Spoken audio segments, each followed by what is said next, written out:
I'm Lila Navarro, 33 years old, the forgotten shadow in my high-flying Los Angeles family, a label I've worn with a simmering mix of defiance and quiet rage for as long as I can remember. While my brother Mateo struts through Hollywood like a king, raking in millions with his blockbuster films that light up the box office, and my sister Isabella shines as a tech influencer with 1 million followers. Her every TikTok dance sponsored by luxury brands. I've been the black sheep, the one they whisper about, the one they pity. My father, Diego Navarro, is a legendary film director whose name echoes through Tinseltown, a man who built an empire, turning scripts into $100 million hits, and measures success by the flash of a camera and the weight of a Golden Globe. My mother, Carmen, a former actress turned gala maestro, orchestrates our family image with the precision of a Hollywood blockbuster.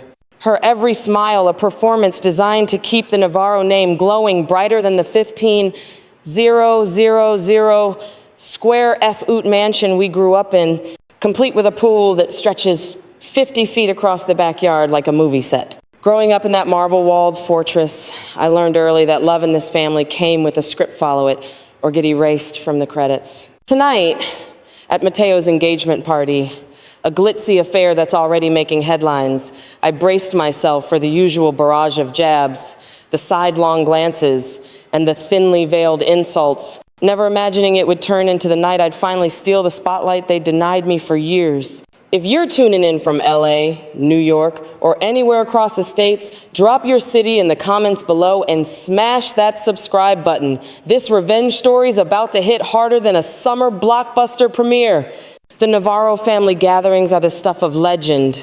Black tie extravaganzas where the chandeliers drip with crystal, the 20-foot dining table groans under caviar and champagne towers, and the guest list reads like a who's who of Hollywood Ella directors, producers, and A-list stars all vying for a piece of our spotlight. But for me, these events have always been a battlefield, a stage where I'd steel myself for the inevitable digs that cut deeper than any director's critique. Diego would raise a glass to Mateo's latest $50 million hit, his voice booming over the clink of glasses, while Carmen would gush over Isabella's viral video that netted her a $20 sponsorship, her diamond earrings catching the light like a scene from one of Dad's films. Then they'd turn to me, their eyes narrowing as if trying to figure out where they went wrong with their middle child. Lila, still chasing that art nonsense, Diego would grunt, swirling his scotch like it was a prop in his power play, the cigar smoke curling around the room. Carmen would chime in, her voice dripping with fake concern. Darling, when will you find a producer to marry? Those paintings won't pay the bills in this town. I'd force a smile, my sketchbook tucked under the table where I doodled to escape their judgment. The mansion's screening room complete with a 100-inch screen and leather recliners serving as the backdrop where they'd plot my future like a script they'd already written. That future was non-negotiable. Diego envisioned me at USC Film School, then a producer role under his wing, a natural progression to keep the Navarro legacy rolling. Carmen pushed a suitable marriage to some studio exec's son, her manicured nails tapping a catalog of eligible bachelors across the dining table during one of those tense dinners. You'll thank me when you're on the red carpet, Diego would declare, his tone leaving no room for debate, the 15-foot ceilings amplifying his command. A good match will give you stability, Lila. Carmen would coo, as if my life was a role I hadn't auditioned for, her latest gala dress a testament to the image she clung to. But I had other plans, dreams that danced in colors they couldn't script. At 18, inspired by a community art class where I first felt seen, I applied to the San Francisco Art Institute with a scholarship application gripped like a lifeline, my heart pounding with a mix of hope and fear. The night I told them, the dining room went silent forks, paused mid-air. Isabella's phone slipped from her manicured hand, and Mateo's martini glass wobbled. Art school? Diego barked, his face turning a shade of red that rivaled his latest film poster. That's a hobby, not a Navarro path. You're throwing away your legacy. Carmen gasped, clutching her pearls. What will People magazine say? You'll end up a nobody in this industry. I stood my ground, my voice shaky but firm, and packed my bags the next day. Their shouts, "Come back, Lila," and "Think of the family," echoing as I drove off in a borrowed car, the mansion's gates closing behind me like the end of a scene they'd cut. San Francisco was a shock, a 400 square F-food apartment with a leaky faucet, ramen for dinner, and a part-time job at a cafe slinging $10 an hour lattes just to keep the lights on. I scraped by, using tips to buy paint, sketching by the glow of a single bulb. The city's fog, a constant companion to my solitude. Diego cut my allowance cold, texting, "Crawl back or you're done." Carmen sent guilt trips, "We miss you, think of the Navarro name." I blocked them, pouring my soul into canvases that fused LA's chaotic energy with eco themes, each brushstroke a rebellion against their script. Kai followed me north, crashing on my floor with a sleeping bag, his camera clicking my work into the night. "They'll eat their words," he'd say, editing photos with a grin, his faith a lifeline I clung to. The engagement party tonight wasn't just another family event, it was my stage. A set I'd been preparing for years, brushstroke by brushstroke. The chandeliers gleamed, the guests murmured with the hum of Hollywood gossip, and I stood ready, my secret burning brighter than the spotlights around Carmen's neck. This wasn't about their applause anymore. It was about stealing the crown they'd denied me, turning their rejection into a plot twist they'd never recover from. The Navarro mansion, with its 50-foot pool and marble halls, had always been their kingdom. But I'd built my own empire in the shadows. And tonight, I'd direct the scene where they'd finally see Minot as the outtake, but as the star. The pressure had forged me, the snubs had fueled me, and with Kai's lens, Elena's strategy, and a burning desire for justice, I was ready to rewrite the script. The clock was ticking, the guests were gathering, and the Navarro family was about to face a revelation that would leave them speechless, their golden legacy dimmed by the light of my hidden crown. From the moment I could hold a paintbrush, I was the odd Navarro out. My canvases a rebellion against the silver screen, dreams my family scripted for me. While Mateo was out there directing short films with Diego's crew, his voice already commanding sets at 12, and Isabella danced her way to her first viral TikTok at 10, racking up likes with every twirl, I'd lock myself in my room, the 200 square F-oot space, a sanctuary where colors screamed louder than their expectations. At 8, I painted a mural on my Walla vibrant jungle scene that won a school art contest, and a $50 prize, but Diego brushed it off with a grunt. Arts for set design, not Navarro's. Carmen swept in, her heels clicking on the marble floor, and sighed. "Why can't you pose for Isabella's videos, darling?" Their words cut deep. But Kai, the scrappy kid next door from the less glamorous side of LA, became my anchor. His single dad worked as a grip on Diego's sets, and Kai would climb the fence with scavenged paint tubes, his grin a ray of hope. "You're a star, Lila," he'd say, snapping pics with his dad's old Polaroid, the two of us plotting under the palm tree, me painting, him framing, dreaming of a gallery that had silenced their sneers. By 12, I'd sold a piece at a local street fair for $150, the cash burning a hole in my pocket with pride, but Victor missed the event, too busy prepping a premiere, and Isabella posted about her new phone case instead, her likes soaring while I stood alone with my earnings. "Cute hobby," she texted, her tone dripping with mockery, and Diego echoed it at dinner. "Painting's a pastime, Lila, not a future." Carmen tutted, "A husband would give you real purpose art. Won't pay the bills here." The rejection stung, but Kai was there, cheering louder than the fair crowd, his voice cutting through my doubt. "They don't get it, but I do," he said, slipping me more paint from his dad's leftovers.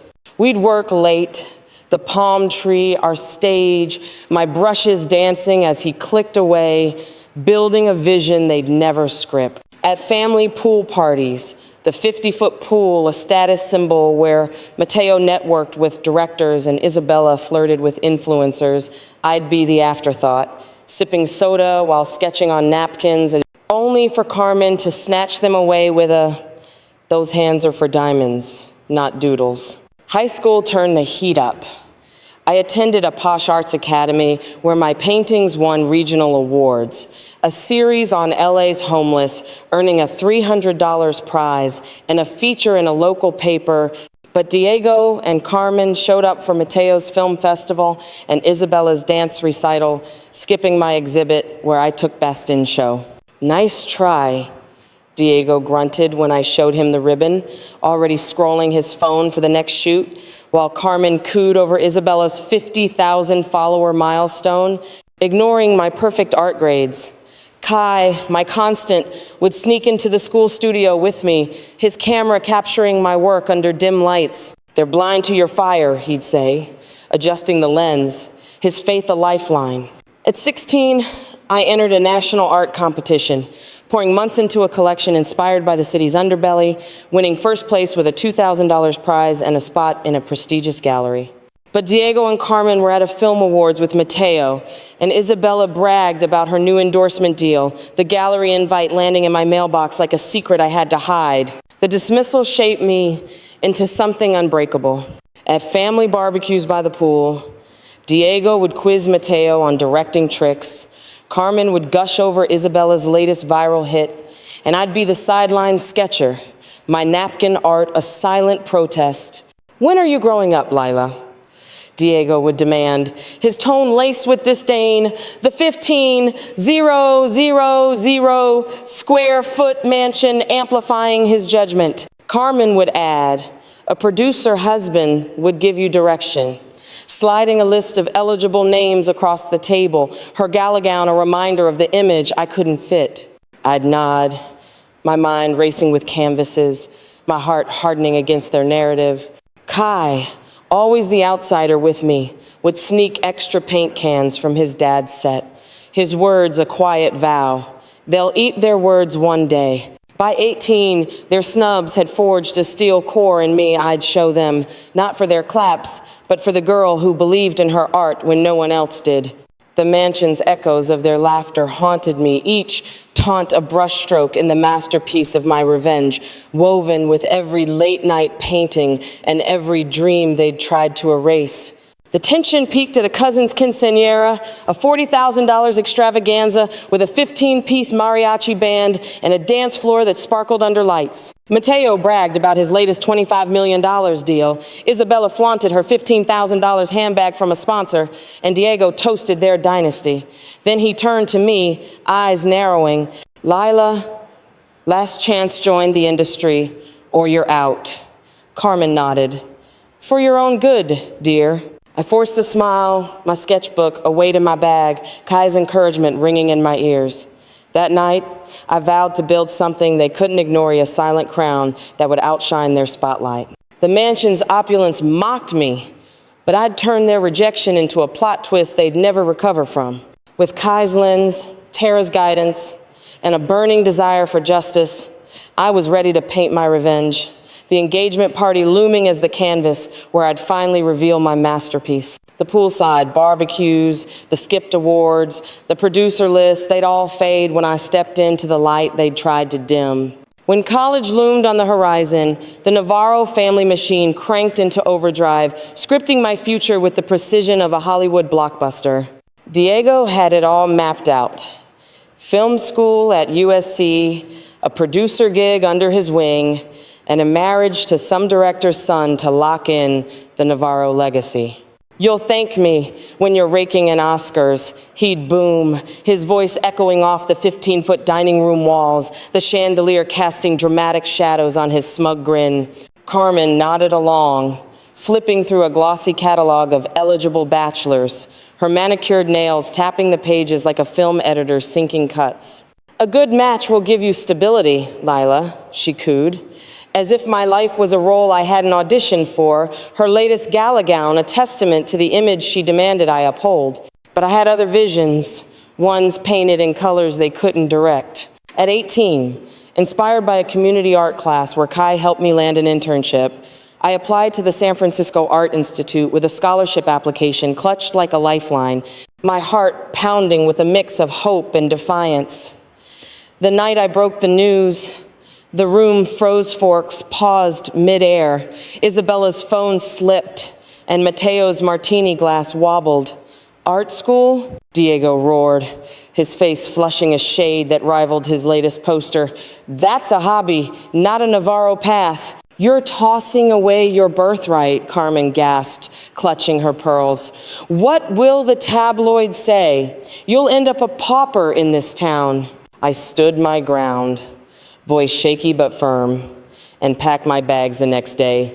Their shouts, "Come back, Lila, and think of the family!" fading as I drove off in a borrowed hatchback, the mansion's gates slamming shut like the end of a scene they'd cut. San Francisco hit me like a cold splash, a 400 square F-oot apartment with a sagging couch, ramen for dinner, and a part-time cafe job pulling $10 an hour shifts just to keep the lights on. I scraped by, using tips to buy paint, sketching by the glow of a single bulb, the city's fog a constant companion to my isolation. Diego cut my allowance cold, texting, "Crawl back, or you're done." Carmen sent guilt trips. "We miss you. Think of the Navarro name." I blocked them, pouring my soul into canvases that blended LA's chaotic energy with eco themes, each brushstroke a rebellion against their script. Kai followed me north, crashing on my floor with a sleeping bag, his camera clicking my work into the night.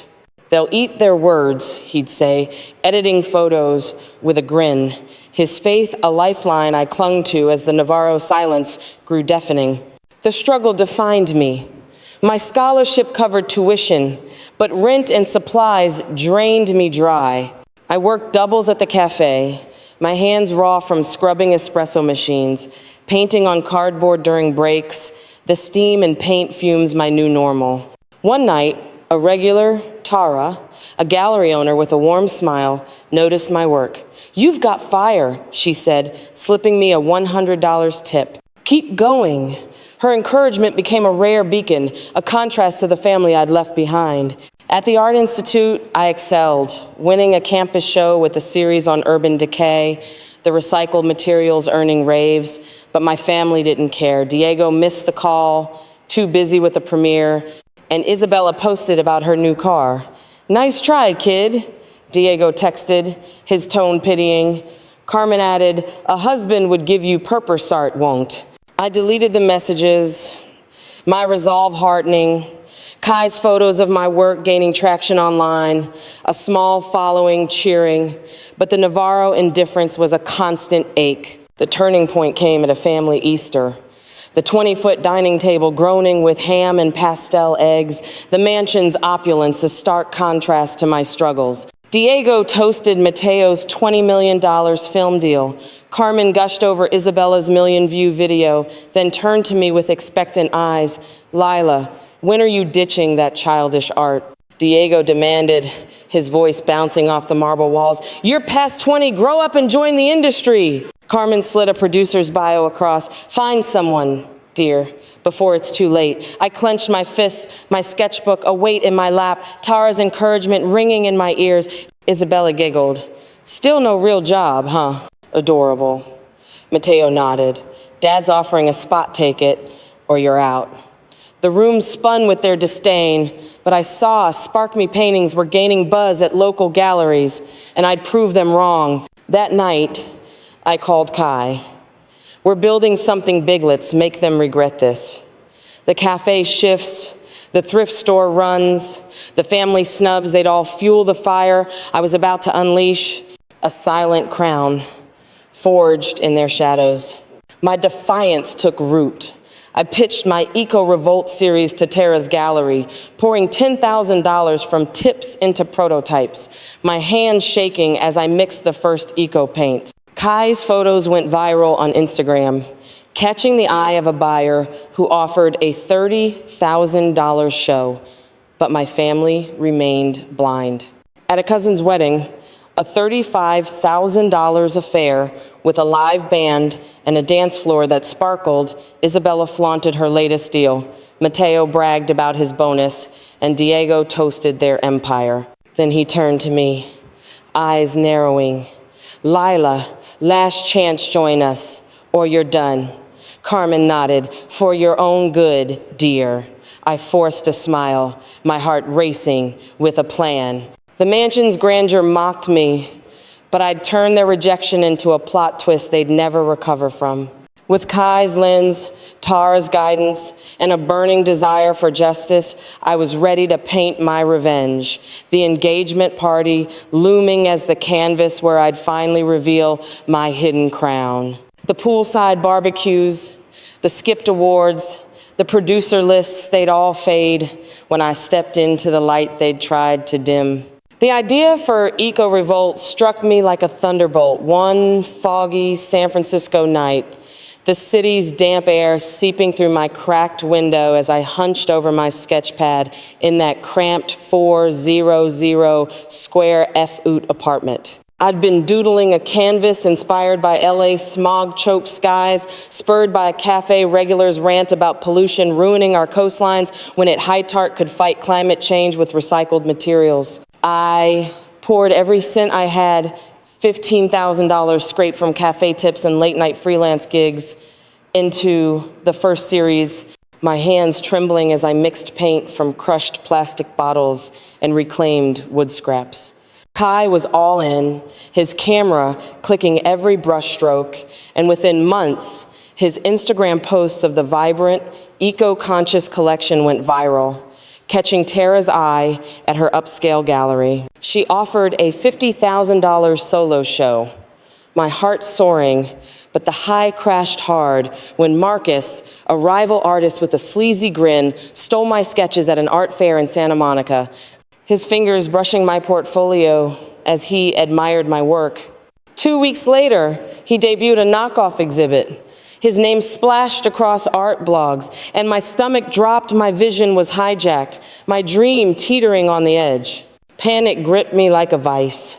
I was broke, my savings drained, and Marcus's theft left me staring at a future of failure. I confronted him at a gallery opening in LA, the room buzzing with critics under a 15-foot skylight, his booth gleaming with my stolen designs, bold strokes, and eco-themes I'd poured my soul into. "You'll never make it, Lila," he sneered, his clique snickering as I stood there, fists clenched, the hum of conversation a mocking backdrop.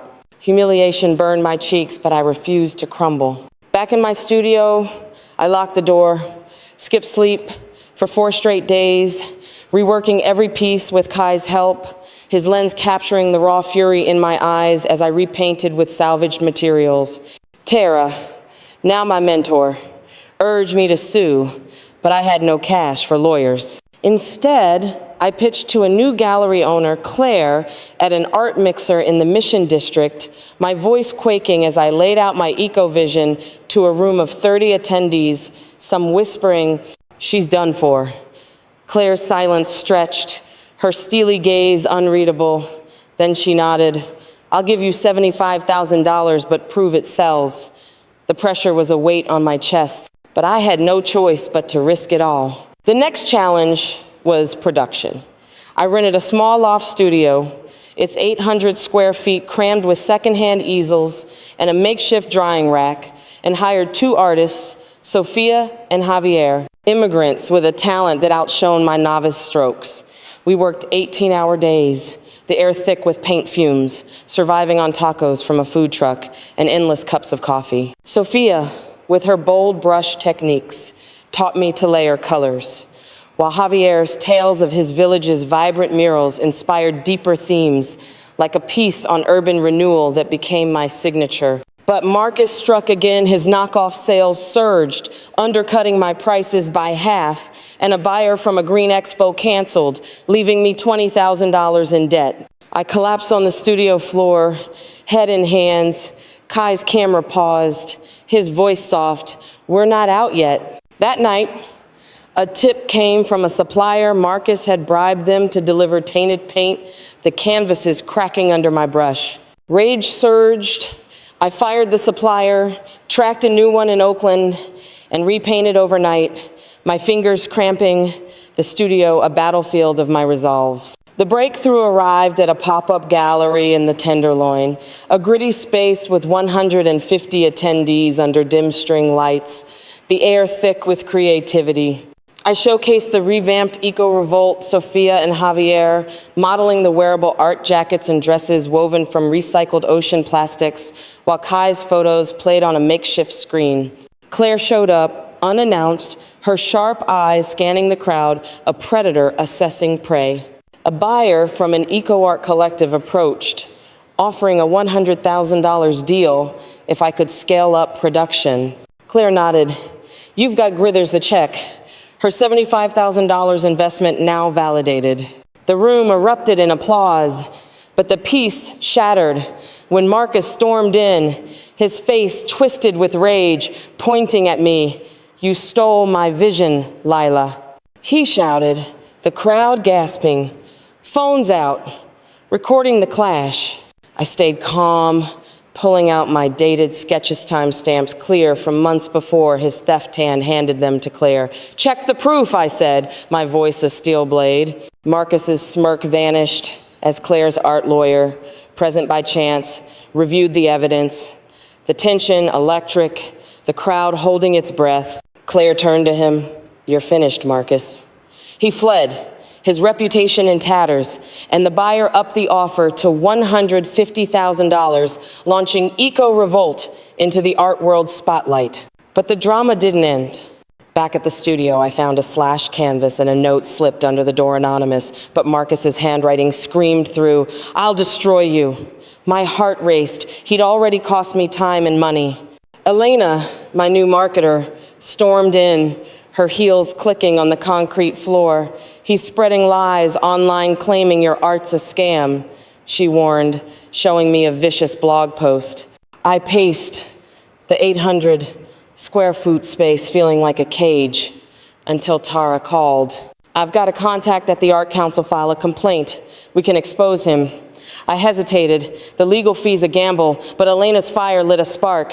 "Fight back, Lila," she urged. We drafted the complaint that night, my hands shaking as I signed it, the studio's silence broken by our determination. The next day, Marcus's knockoff exhibit was pulled from galleries pending investigation, his career teetering. I leaned against an easel.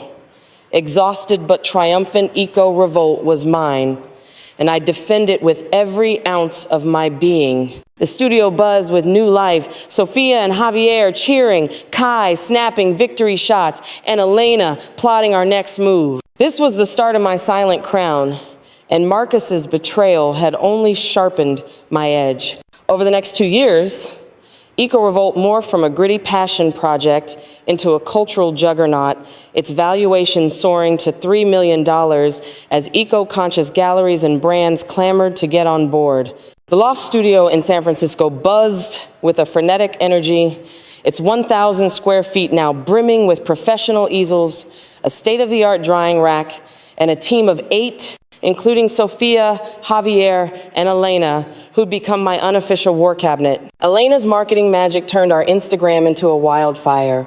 Her campaigns with hashtags like #ArtRevenja, sly nod to my battle with Marcus, racking up millions of views and drawing in buyers from as far as New York. I kept it all locked tight from the Navarros, rolling up to their glitzy LA events in my rusty Toyota Civic, rocking thrifted outfits that masked the designer labels I could now afford, the irony a secret thrill I savored. Diego would hoist a glass to Mateo's latest $30 million film deal, his voice thundering over the clink of crystal, while Carmen would gush over Isabella's sponsored trip to Tokyo, her sapphire necklace glinting like a prop in one of Dad's movies. Lila's still lost. Diego would chuckle, his cigar smoke curling, and Isabella would pile on, "At least she's consistent with the failure." Their laughter, a familiar blade I'd learned to dodge with a tight smile. The distance was a choice, a fortress I built brick by brick after Marcus's betrayal. I doubled down on secrecy, knowing my family's reaction would be less about pride and more about how they could cash in. Elena, with her razor-sharp instincts, became my rock, often staying late to strategize over cold pizza and energy drinks. "They don't deserve the truth yet," she'd say, her voice steady as she scrolled through sales figures on her laptop, her eyes gleaming with strategy. "Let them choke on their blind spots."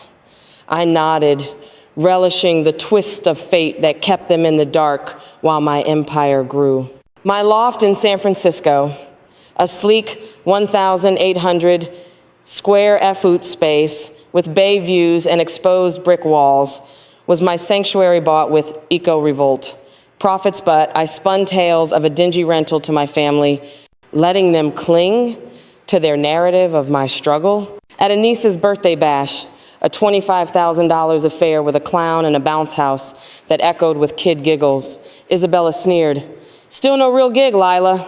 I smiled, hiding the fact that my latest series had just sold out at a Paris gallery for $200,000. Mateo, ever the opportunist, clapped my shoulder.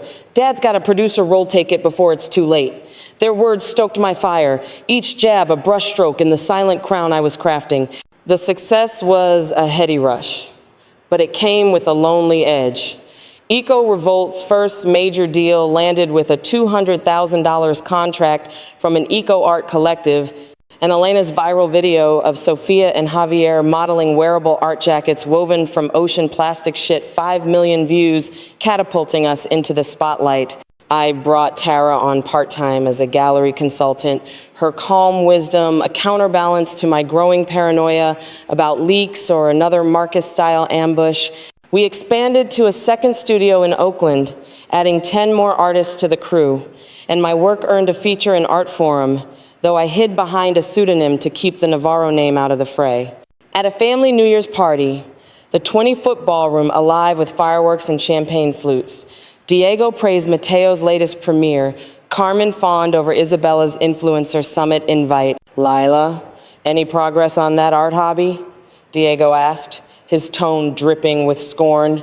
The 15,000 square foot mansion amplifying his judgment. I forced a laugh. Something like that, while Elena texted me a sales update, $500,000 in a single month. The chasm between us widened, their dismissal a shield for the empire I was quietly building. The isolation deepened at a charity gala. Diego hosted a $50,000 event with a 30-foot buffet and a who's who of LA elite, from actors to studio heads. I wore a thrifted gown, my latest Canvasa, $50,000, pizza tucked in my bag, and endured their jabs with a practiced calm. Isabella flaunted a $10,000 handbag from a sponsor. Mateo bragged about his corner office, and Carmen whispered, "When will you settle, Lila? Art won't sustain you." I nodded, my mind racing with plans for a global art tour, the secret a weight I carried alone. Tara, attending as my +1, sensed my unease. "They're blind to your brilliance," she murmured, sipping wine. "Keep it that way until you're ready to drop the bomb." I did, plotting a reveal that would shatter their world. The mansion's opulence mocked me, its marble halls a reminder of the throne they'd denied me, but each snub was a thread in the tapestry of my triumph. Elena's latest pitch expanding to Tokyo promised $2 million more, and I hit it all. The silence between me and my family growing into a divide I'd soon cross with a vengeance they'd never anticipate. The tension peaked at a cousin's film premiere after party, a $40,000 bash with a 20-piece band and a dance floor that pulsed with Hollywood energy. Mateo bragged about his next $35 million project. Isabella flaunted her latest deal, and Diego toasted their dynasty. Then he turned to me, eyes narrowing. "Lila, last chance join the industry or you're out." Carmen nodded. "For your own good, dear." I forced a smile, my sketchbook a silent rebellion in my bag, Kai's encouragement echoing. That night, I vowed to unveil my success, turning their rejection into a plot twist that would leave them reeling. The mansion's grandeur was their kingdom, but I'd built my own empire in the shadows, and with Kai's lens, Elena's strategy, and Tara's wisdom, I was ready to paint my revenge. The engagement party loomed, a stage where I'd finally claimed the crown they'd tried to strip away, the poolside snubs and skipped awards fueling the fire that would light up their downfall. The annual Navarro Gala rolled in like a tidal wave, a dazzling spectacle at our LA estate where the 30-foot chandelier cast a golden sheen over 200 guests, the infinity pool glimmering with floating lanterns, and the air thick with the scent of champagne and calculated smiles. I stepped in wearing a thrifted emerald dress, my pulse hammering with a cocktail of dread and determination, sensing this night would pivot everything I'd built. Diego commanded the room, toasting Mateo's $40 million film deal with a voice that boomed over the clink of crystal, his tailored suit, a symbol of his dominance. Carmen hovered nearby, gushing over Isabella's latest million-follower milestone and her sponsored Dubai getaway, her sapphire necklace sparkling like a prop from one of Diego's sets. Then their gazes swung to me, the family's quiet outcast, and the room seemed to tighten, the chatter fading into a tense hush. Diego's grin hardened into a steely edge. "Lila, you've played the artist card long enough," he said, his tone a sharp cut. "Join the family business, or we're cutting you off. No inheritance, no support, nothing." Carmen nodded, her voice syrupy. "For your own good, darling, you can't drift forever." The crowd murmured, pitying stares pinning me like a spotlight I didn't want. I forced a smile, my hands trembling beneath the table as Kai, my +1, squeezed my shoulder in a silent vow of support, his presence a steady anchor. The gala's extravagance, the $30,000 catered spread, the live orchestra crooning softly felt like a mocking stage as Diego pressed, "Sign over your art, trust by midnight, or you're out." My stomach twisted. Elena, my marketer, had tipped me off. During a pre-gala strategy session, she'd uncovered a whisper. Diego planned to seize my studio assets, claiming I'd abandoned the Navarro legacy. I'd laughed it off, but now, with the family lawyer, Mr. Alvarez, lurking with a briefcase, the threat loomed large. Isabella smirked. Finally, some backbone for Lila. Mateo leaned in, his cologne a suffocating cloud. "Dad's right, join us, or your history." The room spun, their words a cage slamming shut, but I held my tongue, my mind racing with a counterattack as the orchestra played on, oblivious to the drama brewing. The tension ratcheted up when Carmen pulled me aside near the pool, her grip on my arm like a vice. "Sign the papers tonight, Lila," she whispered, her smile a fragile mask. "We've drafted them your trust, the beach house share, all gone unless you comply." I yanked my arm free, my voice low and edged. "You'd steal my art after years of dismissing it?" She flinched, then masked it with, "It's for the Navarro Empire, dear." Back at the table, Diego thrust a document thick, dense with legal jargon, demanding I relinquish my inheritance. "Midnight, Lilior, you're cut off," he snarled, his eyes icy. Kai's jaw clenched, and Elena, posing as my stylist, texted under the table, "Hold steady, we've got your back." I scanned the room guests whispering, Alvarez smirking with the predator's glee, and realized this was a calculated ambush, a move to crush my independence before I could rise. The orchestra's melody faded into a distant hum, the stakes climbing higher with every tick of the clock. The plot thickened when Tara, blending into the crowd as a guest, slipped me a note during a toast. "Diego bribed an art dealer to blacklist your work tomorrow unless you sign." I've got proof. My blood ran cold. My career, my soul was on the line.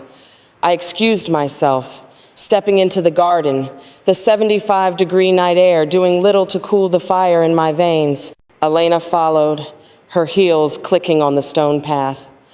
"They're playing dirty," she hissed. "We need to hit back." I called Tara, my voice shaking. Can we stop this? She paused, then said, yes, but record their threats leak it if they push. I nodded, returning to the table with my phone on, hidden in my purse, capturing every venomous word. Diego leaned in. Last chance, Lila. Sign or you're done, Carmen added. Think of the family name. I stalled. I need to read it, buying time as the recorder hummed, the gala's laughter, a distant echo.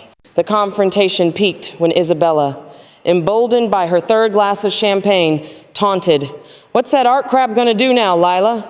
Sell to hippies?" Mateo laughed. Dad's offer's your only lifeline. I stayed calm, my heart a war drum, waiting for the perfect moment. Kai whispered, "They're digging their own hole." The orchestra struck a slow tune, guests swaying, but my focus was razor sharp. Diego slammed the pen down. "Midnight, Lila, you're out." Alvarez nodded, briefcase open, ready to seal my fate. The garden shadows loomed, the pool's reflection dancing with tension. Then, at 11:50, my phone buzzed Elena's signal. "Now," she mouthed, her eyes fierce. I rose, the room falling silent as Elena synced her tablet to the gala's projector, casting my latest gallery feature across the wall.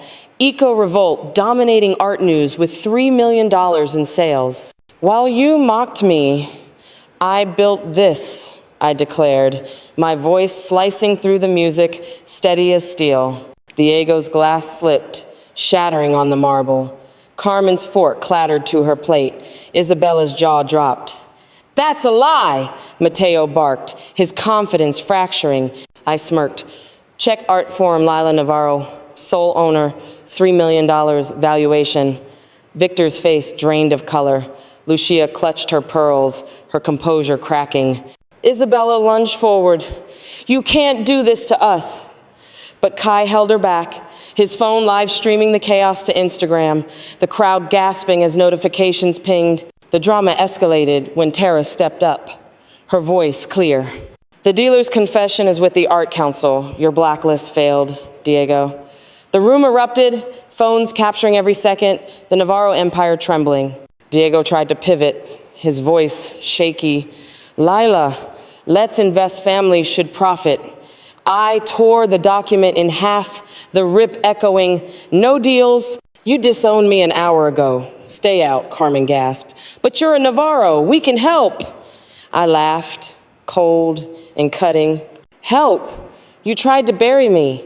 I don't need your cash now," Mateo interrupted. "Dad, we can't let her cut us off. The family fund needs this." But the guests were abuzz, recording the showdown. My revenge, a tidal wave crashing through their control. The climax hit when Isabella, desperate, pleaded, "Lila, help Mateo's next film. Your art could boost it." I turned, my gaze icy. "My consulting fee's $30,000, Isabella. Pay up or stay out." Her mouth opened, then closed, the room's tension snapping like a film reel breaking. Diego tried one last grasp. "We're family. Lilidon, do this." I stepped back, Kai and Elena flanking me, their presence a fortress. Family doesn't sabotage. I'll decide what we are when I'm ready. The gala's glamour dissolved as I walked out, the crowd parting, my victory a silent storm that left them reeling. Outside, the night air was electric, my crown was secure, and their plot had only crowned me queen. The gala's aftermath lingered like a fading film reel as I stood on the balcony of my San Francisco loft, the city lights twinkling below like stars I'd earned through sweat and defiance. The $3 million sales surge from Eco Revolt had cemented my triumph, but the real victory was the stunned silence from the Navarrosno calls, no texts, just the echo of their shattered pride. I leaned against the railing, the 1,800 square foot space behind me, a gallery of my journey, its exposed brick walls adorned with Kai's framed shots of my early struggles, each image a testament to my rise. Elena burst in, her grin electric, waving a tablet. Lila, the Art Council banned Marcus for life, and we're at $4 million with new gallery orders. I laughed, the weight lifting off my shoulders, but my mind shifted to the road ahead. This wasn't just revenge, it was a legacy I was determined to shape. The next week, I launched the Art Rise Fund, a $1.5 million initiative to mentor young artists from underserved LA neighborhoods. Born from the fire of my own battle against family doubt, Elena managed it with her marketing fire, recruiting Sophia and Javier to teach painting and sculpting, while Kai filmed their journeys, his camera capturing resilience in every stroke. Tara, now my full-time consultant, secured legal protections, ensuring the fund was a fortress against Navarro meddling. At the fund's debut in a Watts Community Center, a 17-year-old boy, Rico, approached me, his eyes blazing with a mix of hope and fear. My mom says art's a dead end. Can I still chase it? I crouched, meeting his gaze. Define your own path, Rico. I did, and you can too paint your truth. His nod was a spark, a reminder of why I'd fought, and I felt a surge of purpose that no family snub could dim. Family ties thin to a fragile thread. Diego sent a curt email. Let's discuss art investments lunch at the estate? I declined, polite but unyielding. Carmen's gala invites piled up, ignored except for a youth art benefit where Eco Revolt donated $75,000, my terms clear no Navarro photo ops. Isabella's text begging for collabs with Mateo's films got a flat no, spiked with a $30,000 speaking fee quip that left her silent. The only warmth came from Kai, now a brotherly figure whose lens had chronicled my rise, and Elena whose strategies had turned the tide. At a family Easter, I limited my stay to 2 hours, Tara as my buffer, the 20-foot table, a stage for their awkward grins. We're proud, Diego muttered, but I saw the dollar signs in his eyes. I'm not here for your pride, I replied, walking out with my head high, the mansion's opulence a fading backdrop to my independence. The true win was internal. Therapy, nudged by Elena, helped me shed the need for their approval. My therapist, Dr. Ruiz, asked, "What if they never understand?" The question stung like a fresh brushstroke, but it freed Mimi Worth wasn't their script. I built deeper bonds with Kai, Elena, and Tara, a chosen crew who'd backed me from the shadows. At an Art Rise exhibit, Rico unveiled his first sculpture. His confidence, a mirror to mine. "You gave me this chance," he whispered. I hugged him. "You gave me purpose to fight was worth it."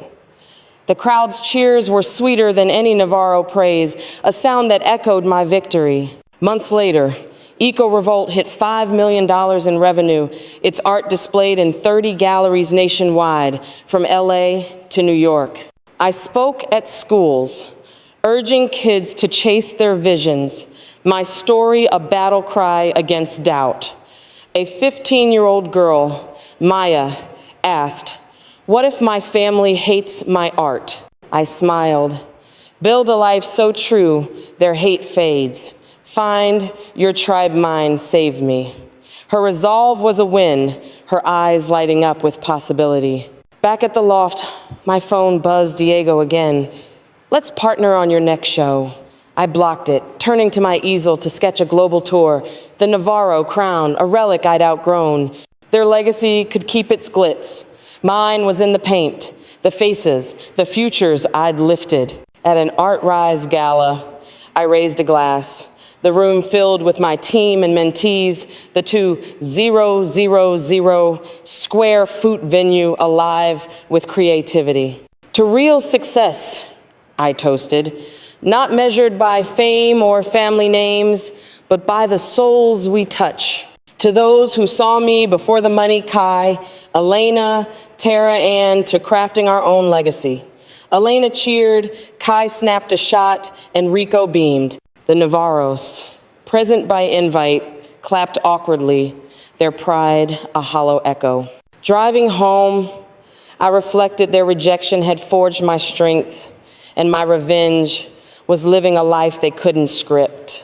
A tabloid photo of Diego's failed investment flashed on my phone, a sweet bonus to my triumph.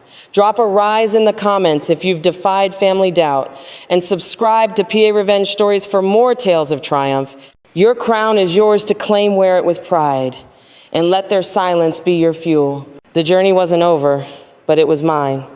Therapy sessions with Dr. Ruiz deepened my peace.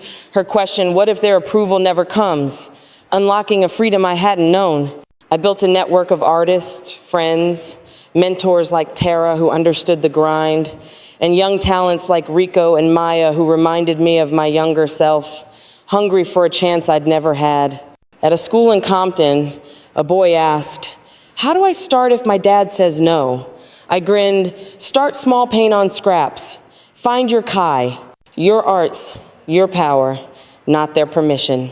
His smile was a victory, a ripple from my fight. Back at the studio, Elena pitched a documentary on ArtRise, its trailer already trending, and I nodded my story would inspire beyond LA. The Navarros' attempts at reconciliation were predictable. Diego's lunch invites got polite. No's Carmen's gala pleas were met with silence, save for the art benefit where my terms ruled. Isabella's film collab Beggs earned a $30,000 fee quip, shutting her down. Only Kai's family, his dad now a set designer, offered genuine warmth, inviting me to their modest home for tamales, a contrast to the Navarro mansion's cold grandeur. At a rare family dinner, Diego muttered, "We misjudged you," but I saw the calculation. "I didn't need your judgment to succeed," I replied, leaving them to digest that truth. The ArtRise Fund grew, supporting 50 young artists, its impact a louder statement than any Navarro film. My legacy wasn't in their spotlight, it was in the studios, the galleries, the lives changed. A call from a Paris museum offering a solo show sealed It Me art was global, my revenge complete. Standing on my balcony, I watched the sunrise, the city a canvas of my making. The Navarros could keep their scripts. I'd painted my own story. Drop your rise below if you've turned doubt into drive, and join PA Revenge Stories for more epic comebacks, your power's waiting to shine.